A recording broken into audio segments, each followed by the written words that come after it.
Welcome to Careers Unwrapped, where we delve into real-life career stories from successful people who've been through it all, the ups and the downs. We'll get their raw, honest, actionable advice and be the careers talk they wish they'd had when they started out. As someone who has had a varied career, from soldier to salesman, expedition leader to entrepreneur, he knows firsthand that your career doesn't always lead you where you expect it to. Here's your host, Mark Fawcett. So hello and welcome to Careers Unwrapped. I'm your host, Mark Fawcett, and with me today is Marvin Rees. Marvin is the Mayor of Bristol. He's had multiple leadership and strategic roles. He's had a very interesting and varied career. So hopefully Marvin's going to be talking honestly and frankly about his career's highs and lows, the realities of working in politics, and the skills he's needed to develop along the way. So I'm really looking forward to it. Marvin, welcome to the show. Hi, how are you? Very well, thanks. Very well. I think let's just kick this off with a bit of background in terms of where in your life did you start developing an interest in careers, an interest in a career in politics and government? What were the motivations that took you down that path? Well, I was interested in politics. I don't think I would say I was interested in what I would call a career in politics. But I grew up in what you might call quite challenging circumstances with my mum. Not much money and the rest of it. And I saw her disrespected as a young person. I think routinely, and I was very aware of our own low status in society. And I was also aware of just unfairness around the world, be it racial, about people just being poor. And so I think I grew up with a desire to do something about that. And so before I thought of politics, I knew I had a desire to be what I now understand as being political. And I think, but I had decided not to be involved in what I call mainstream politics. I was too radical and too pure by the time I reached my late teens, as I thought, to get involved in such a dirty business. But as I grew up and matured a bit more, I thought, actually, you know what? I can do something, and I should get involved, even if I'm not perfect and politics is perfect. I can get involved, and then gradually realized that there were opportunities to get paid and be able to pay your bills while you're. And in your earlier years then, what practical impacts did what you've just described have on your life? Being treated differently because of race and cultural background, because you were poorer than people around you within your family. So what differences did that actually make to how you lived your life day by day? Well, it meant life was a constant worry. We always worried. My mum worried a lot about bills, about how we were going to get things. And there were times when we didn't have, enough food in the house. I always remember a bill coming, an electricity bill for £88. This is all we talked about in the house for ages. We didn't know where it come from. We had an electric meter for a while. When it's a 50p drops and you don't have 50 pence to put in, that's it. You just sit there with no electricity, unless you can find 50p from a member of the family somewhere else, which we had some very supportive. My mum had very supportive aunt around the corner, grandparents as well. On a very raw level, racism presented itself in a very raw way. So, I could be chased down the street by people calling me names. It was not unusual for me as a young kid to have adults drive past and tell me and my friends to go back to our own country or use other names to describe us that I won't sully your podcast with. I've just been putting together some memories for someone, and I just remember the time that police come and raided my house, and then quite unjustifiably. And then when my mum went along the station to put in a complaint, we saw the very same plainclothes officers in their Ford Cavalier, what it was. I sat outside Trinity Road, and they laughed at us when we were going in to complain because we were nothing to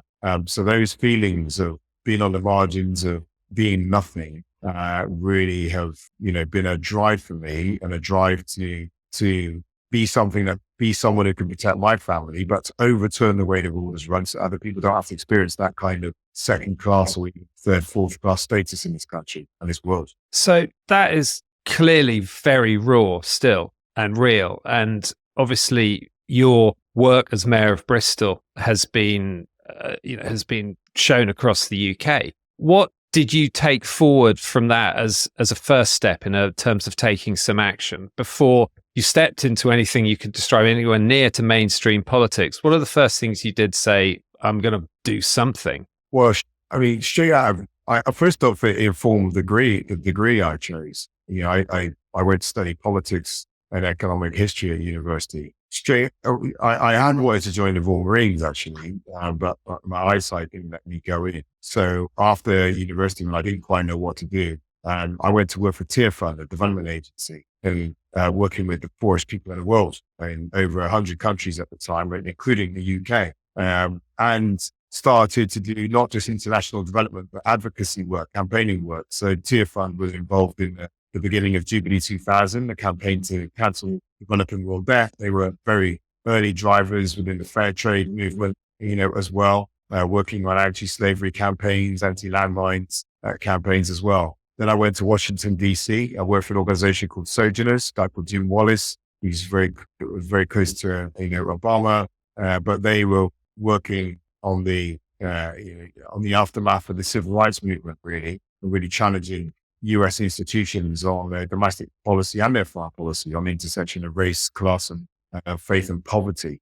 So I was always, pursuing organizations and people through which I would be able to live out what I thought would give my life meaning and purpose and significance. And that was trying to change the way the world is run. There's a quote that I always remember that stays with me from Martin Luther King. So we got to do the food distribution and, deal with the consequences of poverty. But King said, we're all called to play the Good Samaritan. But one day we need to question the very nature of the Jericho Road on which people keep being robbed. And so I started to think, well, how can I move upstream to question the very circumstances within which people are being churned out with lower life expectancy, with hopelessness, or seem to be on a systematic, basis. See, you mentioned there the people and the attitudes who were trying to keep you down, who were knocking you back through all of your early life. And then you mentioned Martin Luther King as an inspiration. Were there people around you in your earlier years who supported you, who encouraged and drove, sort of almost people if you could reach back and say a thank you to? Who helped? Yeah, massively. I mean, I'm careful in the way I talk about it. I mean, there were people who would be openly hostile and negative towards me, my mum, and people like me and my mum, right? That's just the way the world works. And then there were the disembodied institutions, as it were, in which I didn't exist as Marvin Rees. I was just a poor mixed race kid, right? And they wouldn't necessarily directly target me, but by virtue of my characteristics, that system just didn't work for us, right? And would behave negatively towards us. But I had some very important interventions. I started boxing, which was hugely important for me.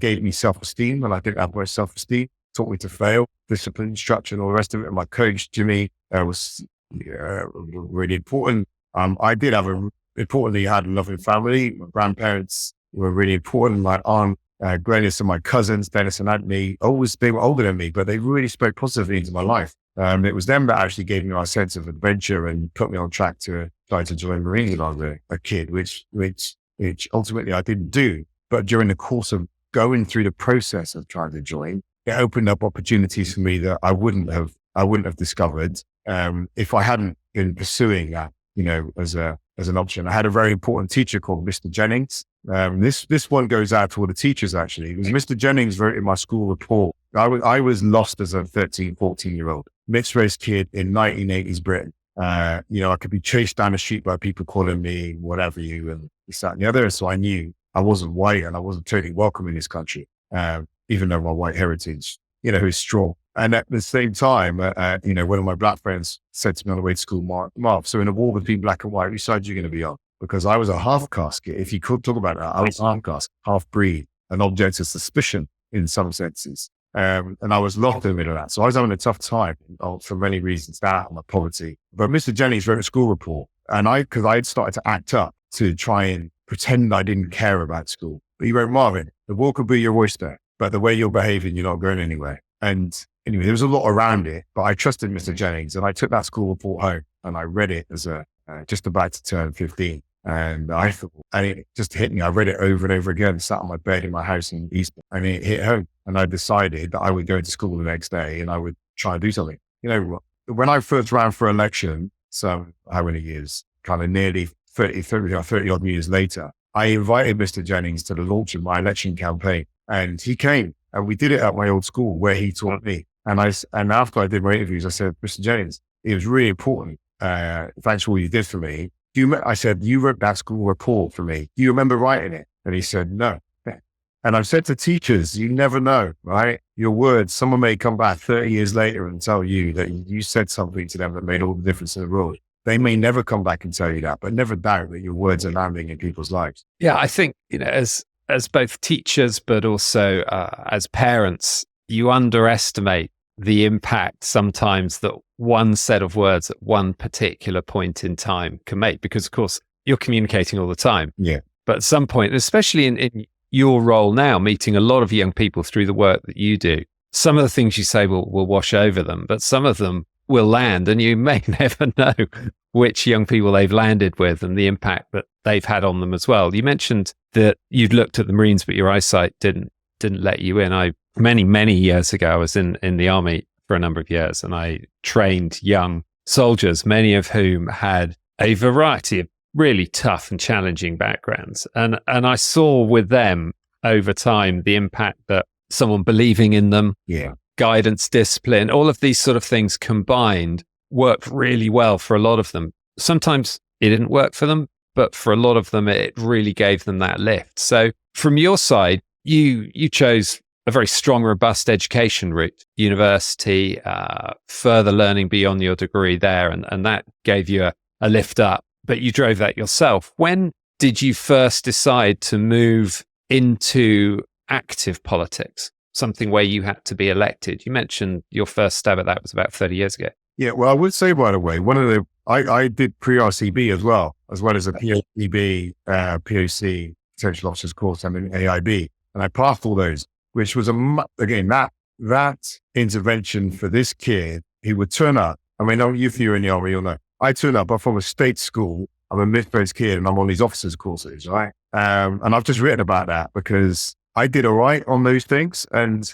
suddenly I thought, well, I'm with all these guys, they've been bred to lead, and I haven't. That's one of the things I first discovered, all right? But I managed to overcome, and my fitness is okay with the boxing. So that obviously helps loads. So it was a massive intervention for me. But one of the things that really attracted me about the military was I thought it was straightforward. Go in, don't be an idiot, be fit. And there's a structure right in front of you, right? Second lieutenant, cap, major. And I was terrified of being cast adrift on this big open ocean of the world with multiple options that I didn't quite understand and how to put in life together, which I ultimately ended up doing because I didn't. That is so familiar. I was lucky enough. I did get through. I had eyesight that was okay. I went to Sandhurst. Right. And when I started there in my platoon of trainee officers, I was the only one who hadn't been in the OTC, the Officer Training Corps at university. All of the rest of them had. So even the really simple things for them, like being shouted at, standing to attention, knowing what a staff sergeant was as opposed to a sergeant corporal, they had that layer in there. It was tough for the first couple of weeks without that layer. And I can imagine from your background as well, you would have seen in the selection courses a lot of young men who were very, very different in terms of background and education. As you said, they had been bred to be leaders. Now, you are now in a leadership position, and a very important one where you can affect both communities and individual lives. How have you developed as a leader from that first understanding during those military assessment courses that you had something there? How have you developed from then to the leader you are now today? So there's a few stories about that. And actually, I was profoundly impacted by hanging around with military, but also other things like my boxing and watching my family. So if I start how it's impacted my leadership, one is self-belief. When I got to university, I met students from very wealthy backgrounds for the first time, kids who've been to boarding school and all the rest of it. Most I got on the right. I played rugby at university, and so that actually drew its own kind of particular demographic as well. And I used to feel inferior to these kids.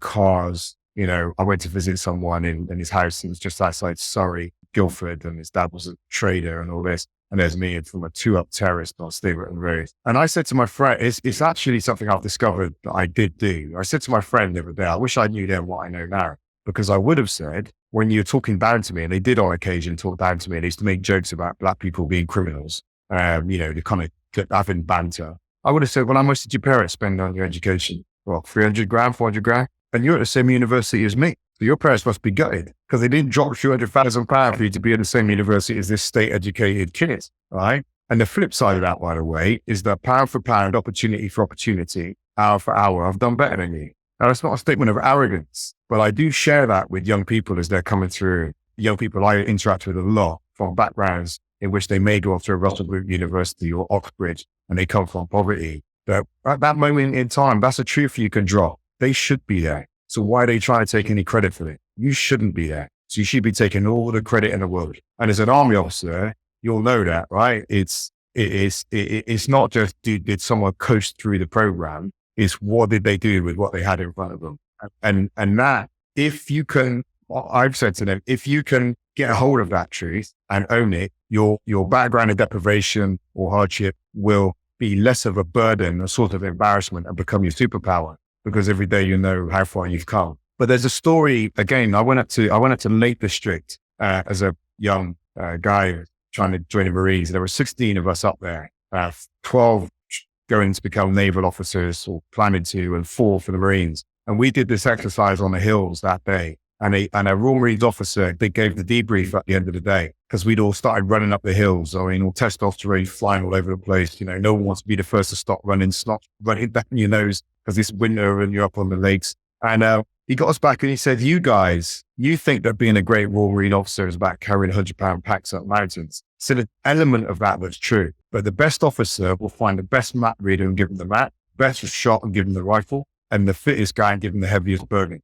And then they will get by on 4 hours sleep so the guys can have 6. And obviously I've never forgotten that as an 18-year-old, that what is world-class leadership? It's about finding out what people are good at and then creating the conditions for them to be excellent at what they do and not asking them to be less than excellent. And then also being sacrificial. So then you've got to do the 4 hours so they can have 6 and never complaining about it. And I sometimes wonder what I am as a mayor. I got people around me all the time who are more expert than me. And I think, what's the ingredient? Well, the ingredient I need to bring is being the person that, one, is excellent people are willing to work with. And secondly, never asking them to be less than excellent. And so with that knowledge over time that you've built up, how would you perhaps, if you could, go back in time to your younger self, how would you advise 18-year-old, 20-year-old Marvin in terms of do this, don't do that? I do it with my own children now. I tell my boys, I said, and I say this to other young people as well all the time. I said, build your assets because you'll be in a world. This isn't, I sometimes get frustrated with people who just call themselves like optimists. Not that I'm not optimist. I prefer the word hope because hope grapples with the idea that there is a thing called suffering. There's a proverb I cite a lot, and it says, we don't despise our suffering because suffering produces perseverance, character, and character, hope. All right. And again, you've obviously overcome some things. You'll know that. You find out who you are and you discover character through, challenging circumstances. And to me, that deals with the world the way it is, rather than just saying, you know what, in every circumstances, I'm just going to see the glass as half full. But sometimes the glass is half empty, and that's the reality of it, right?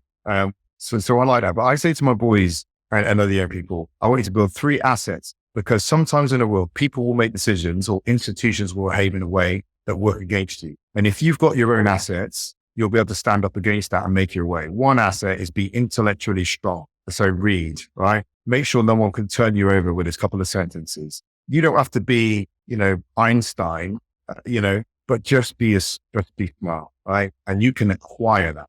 The second is to be fit. I think being physically fit, one is about presentation, about life control. It's good for you, but also impacts on your intellectual strength as well. And the third point I make is to be of good character so that when you say something, people believe that you believe what you're saying is true. There's an incredible amount of power in being somebody who's known to telling the truth. So that even if someone doesn't like you and doesn't like what you're saying, they know when you are saying that you either disrespect the way they've behaved or that you think the situation is the way it is, they know they can bank on the fact that you're telling the truth. And I think I kind of group things in those. And I would say that to my young self. What I would do is I would tell my young self to be more relaxed. I've always been intense. I struggle to relax. I worry a lot still today.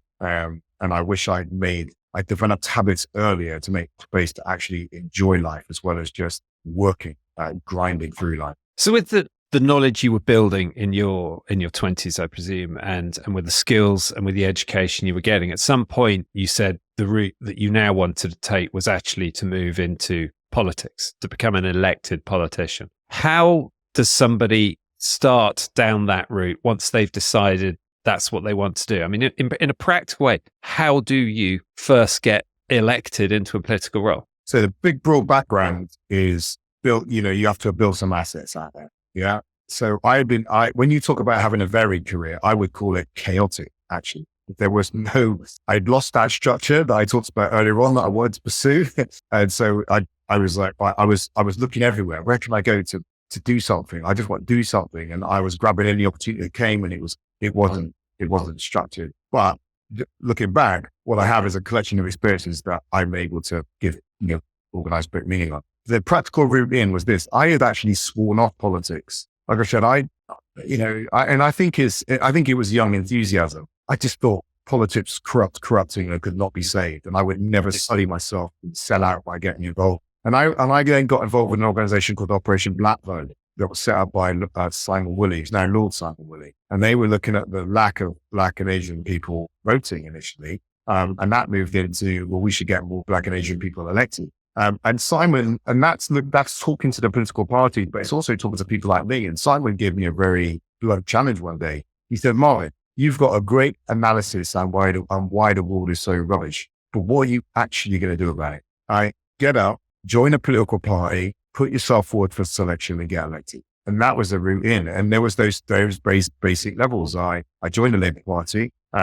I started, helping out, going to meetings and helping out with delivering some leaflets. I mean, the pathway into politics is not glamorous, to be honest. I mean, it seems like that, but it is on cold doorsteps with people slamming the door in your face sometimes and telling you you're all the same. But you've got to put those hard yards in. And once I existed, then I was able to put myself forward as candidate. The route to mayor was very specific. I'd actually been in the United States, had an amazing opportunity to go to Yale University. And while I was there, professor said, I think you'd be more suited to executive politics rather than legislative politics. A guy called David Bird, who's still very close to me today. And I came back to the UK in 2011. Labour Party were running a featured candidates program that I was on as well, that I put myself forward for. I went to that. They were talking about MPs in one room. They talked about mayors in another. I didn't even bother going to the mayor's room. Then came back to Bristol had a referendum. And then a friend of mine, a woman called Margaret Hickman, who was a councillor, older woman, amazing. She said to me, you should put yourself forward to become the mayor. I'd never even thought about it. And I did think about it that night. And then I said, okay. And then I put myself forward, and interest around my candidacy began to grow. And I was selected. And ultimately, I lost the first election and I ran again in 16 and won that election. So how did it feel, that first election, both preparing for it, working at it, not winning it, and what you took or learnt from that first result? So a whole bunch of things, right? So in one sense, I was like a frog in slowly boiling water. I became a candidate. I had no idea what it was going to be like. So I didn't always have time to reflect on what it felt like, bringing in increasing levels of media attention and popular attention. It moved so quickly once I was on that train. So that was interesting.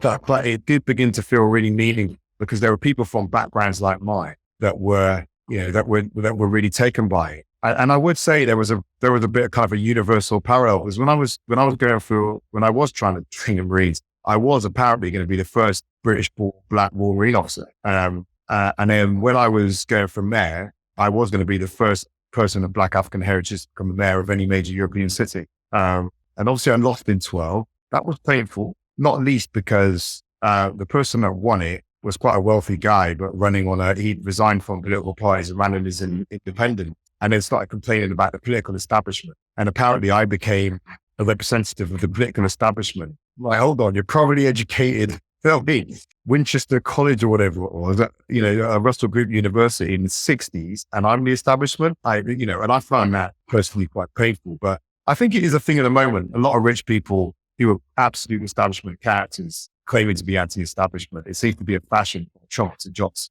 barrage, and all the rest. But anyway, I won't criticize your podcast. Well, Never. But I think one of the surest signs that you are the establishment is that you can go on national TV and in the papers and slag off the establishment, and you're not then defined as having a chip on your shoulder. If I did, I'd be this kind of angry black man, working class warrior, whatever. But yeah, so losing that was painful, and I was embarrassed. But actually, what I would also say is, I said during my concession speech that maybe there's a greater good in me losing. I didn't feel that, but there was a piece of me that believed it. And actually, I think that's true, because it was only a few weeks after I lost that selection, I was in a room with young people from backgrounds like mine. And I was able to say, look, I stood up in front of 460,000 people as a failure, and I'm still standing. Right? You've got to keep going. And they were then like surprised to hear that I went to the same school as them and I grew up in their area, because by that time I started to become a bit of a TV presence rather than a real world presence, in their world anyway. And then, yeah, I ran again in 16, and those feelings I'd had of overturning the world began to become real. I was able to, walk home to my mum's house along Stapleton Road, where I grew up in the 80s as the mayor of Bristol, seeing people I went to school with and saying hello.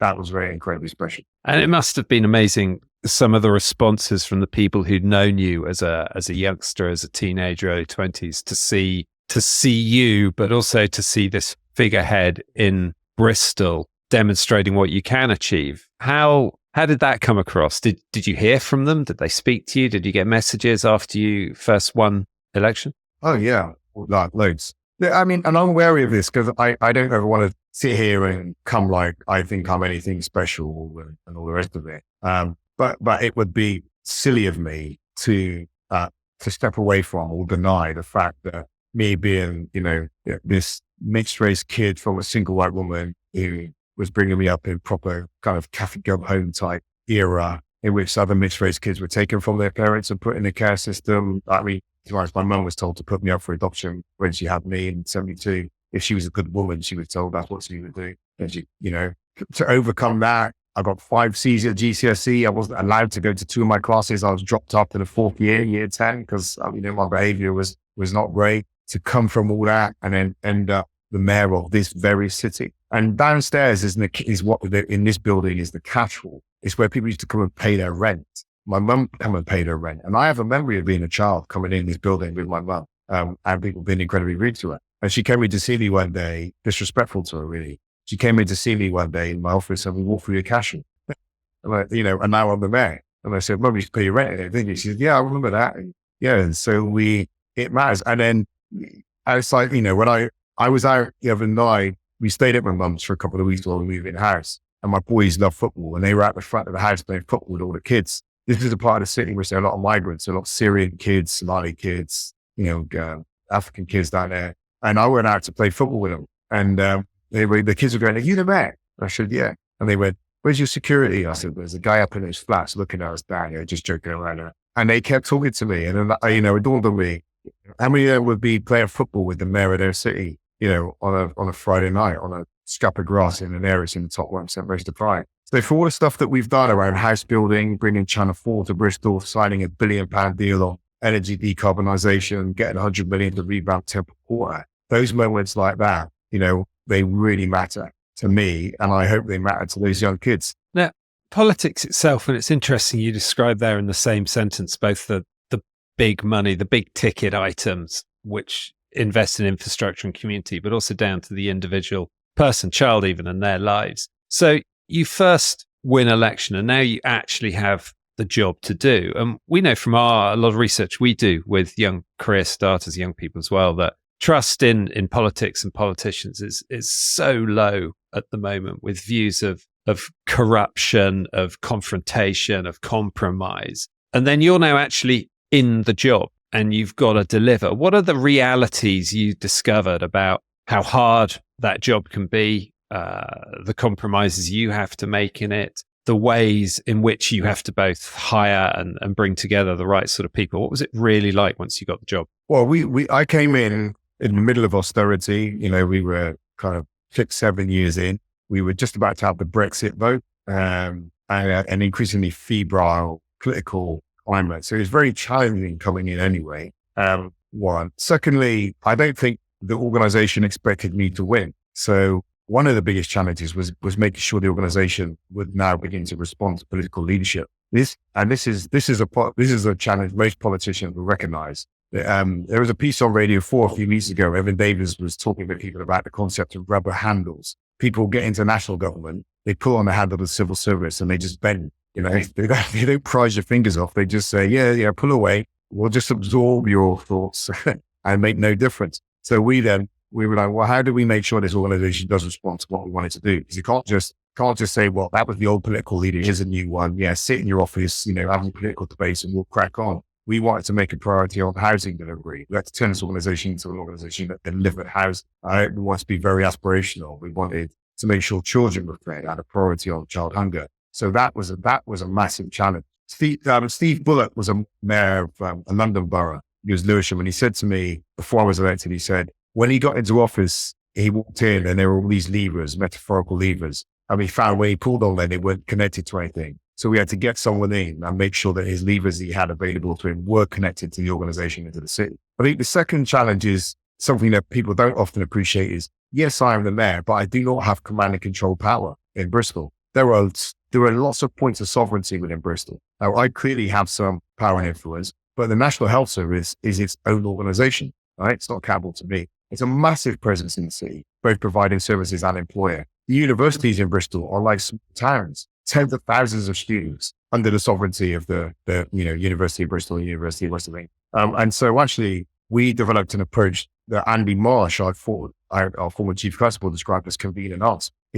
World-class public leadership is not about what you control, it's what you can influence. And what you can do as a political leader is get people in a room around a shared goal. It goes back to that story I told, I think, was a young man at Muckraken with that Royal Marine officer. It's not, you don't have to have all the answers. And actually that would be bad leadership. You need to get the right people in the room with the right skills and ask everyone to be excellent at what they do, but also be minded of what other people need to do, as well. Those are huge challenges. And I've been shocked, even more shocked at the poor quality of the political debate. And that is a lack of awareness of the fact that it's a complicated world and good things can have negative consequences for some people. And you're not always choosing between good and bad. Sometimes you're choosing what's the least worst option. And that's something that's facilitated, it's dangerous for me to say, by a media now in which you do have some outstanding journalists, but we're not being honest. The fact that the business model for some of the media is about generating clicks, and so it has to be sensational. And sensation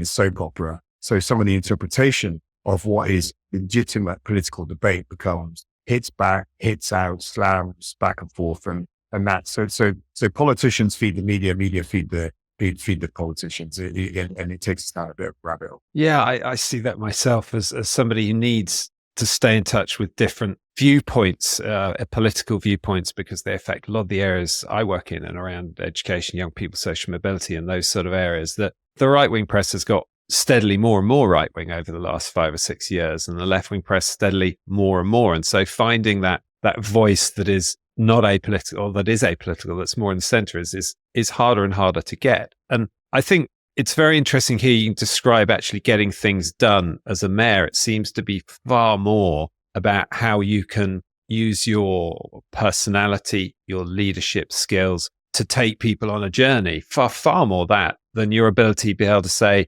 I'm going to make a decision. Well, that's on a pinhead with that. So we do make decisions all the time. And Bristol City Council has £1 billion budget.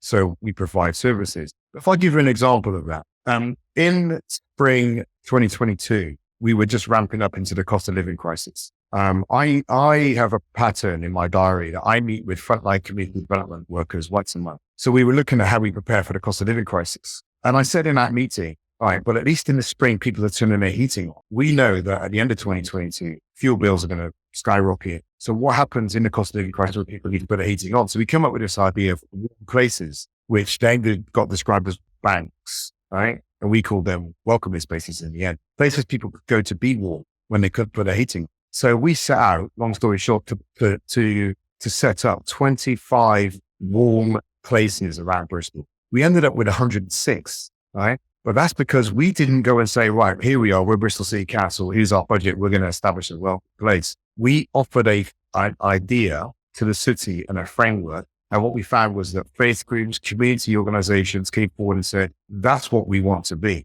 And then became those things. It was incredible to go from 26 to 106. And so, that goes back to that convene and ask and the kind of leadership you offer, not command and control, or I'm going to do everything for you. I will do some things for you when I have to, but ultimately wanted to get development approach to leadership. We'll create the conditions in which we can get stuff done together. I actually think that's a better politics. It's one of the ones that I've grappled with my chief of staff over the years. And we've talked about going into elections where we don't want to say, well, here are 5 things I'm going to do for you. And with these 5 things, I'm going to purchase your vote in this kind of consumerist transaction. I want to say to people, look, this is the world we're in. These are the challenges we want to focus on. Are we the kind of people you want to work with to take those challenges on? Not that I'm going to come up and solve all your life's problems for you, right?